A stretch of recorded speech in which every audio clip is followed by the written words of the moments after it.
आप लोग दोस्तों, आज हम काल्पनिक बातें बताएंगे, सच्ची घटना आपको बताएंगे। इससे पहले मेरा चैनल को सब्सक्राइब कर लो और घंटी को दबा दे, साथ ही लाइक कमेंट शेयर करें। आगे आज मैं आप सभी को एक सत्य घटना के बारे में बताने जा रहा हूँ। मेरे मित्र के पिता लाल सिंह बैंक में एक कर्मचारी थे। वह भूत प्रेत जैसी आत्माओं का बहुत मजाक उड़ाते थे।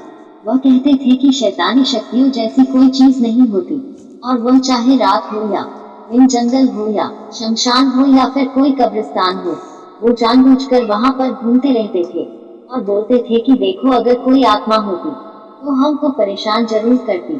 चाहे साधु हो या फिर चाहे मौलवी हो, उन लोगों की बातों का बहुत मजाक उड़ाते थे और उन्हें अभी तक कुछ नहीं हुआ था।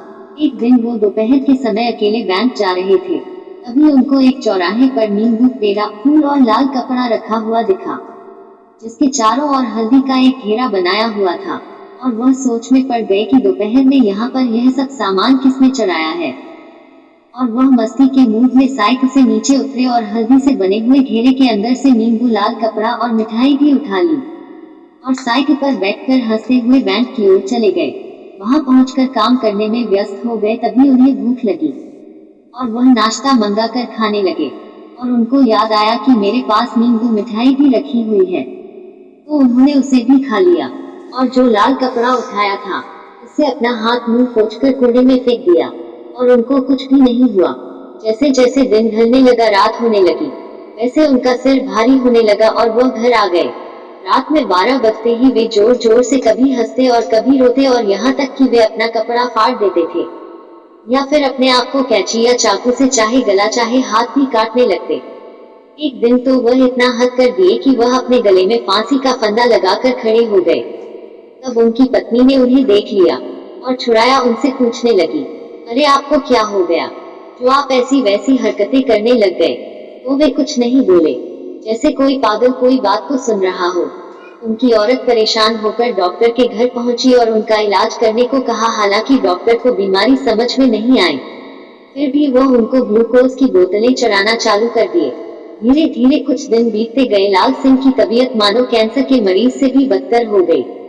तब उनकी पत्नी ने उन्हें एक अघोरी बाबा को दिखाया और अघोरी की समझ में सारी बातें आ गई। उसने कहा कि इन्होंने 4 रास्ते पर पड़े सामान को उठा लिया था, यह उसी का नतीजा है। लाल सिंह की पत्नी ने पूछा, कैसे? तब अघोरी ने बताया कि 4 रास्ते पर एक आदमी ने किसी को झाड़ फूंक कर उसकी आत्मा को आजाद किया था और जैसे ही उसने सारा सामान चढ़ाकर पीछे लौटा, वैसे ही ये वहां पहुंचकर सारा सामान उठाकर खा लिए होंगे। तभी आत्मा इनको परेशान कर रही है। लाल सिंह की पत्नी रोने लगी और अघोरी का पांव पकड़ लिया। बोली, बाबा अब आपका ही सहारा है। अघोरी बाबा दुखी हो गए और बोले, ठीक है, पहले जाकर कुछ नया सामान खरीद कर लाओ, फिर मैं बताता हूँ। औरत ने पूछा, क्या लाऊं? फिर अघोरी ने बोला, जैसे नींबू, 1.25 किलो मिठाई, 1.25 मीटर लाल कपड़ा और एक फूलों का हार लेकर आओ और यह सब अपने पति के हाथों में झूठा करवाकर हमें दे दो, तब हम देखते हैं कि हमसे क्या हो सकता है। जैसा अघोरी ने बताया, औरत ने वैसे ही किया। अघोरी ने पूजा पाठ संपन्न करने के बाद एक लोटा पानी लाल सिंह के चारों तरफ घुमाकर पी लिया और चले गए। लाल सिंह दिन प्रतिदिन सही होने लगे और उनको कुछ याद भी नहीं आया और वह एकदम स्वस्थ हो गए और अपने बैंक में काम फिर से चालू कर दिया। यह एक आंखों देखी घटना है। एक बार गर्मी की छुट्टियों में मैं और मेरी बहन मामा के घर घूमने गए थे। मामा के घर में नानी मुझे बहुत प्यार करती थी और मेरी बहनों को यह पसंद नहीं आता था, क्योंकि वे थोड़ी शरारत वाली और थोड़ी मस्ती भी करती थी। एक दिन मेरी माँ की तबीयत अचानक खराब हो गई। तब मेरे मामा मुझे मेरे घर ले आए। वो भी मेरे घर पर रुक गए। जब मेरी माँ की तबीयत सही हो गई, तब मामा जी बोले कि मैं अपने घर जा रही हूँ।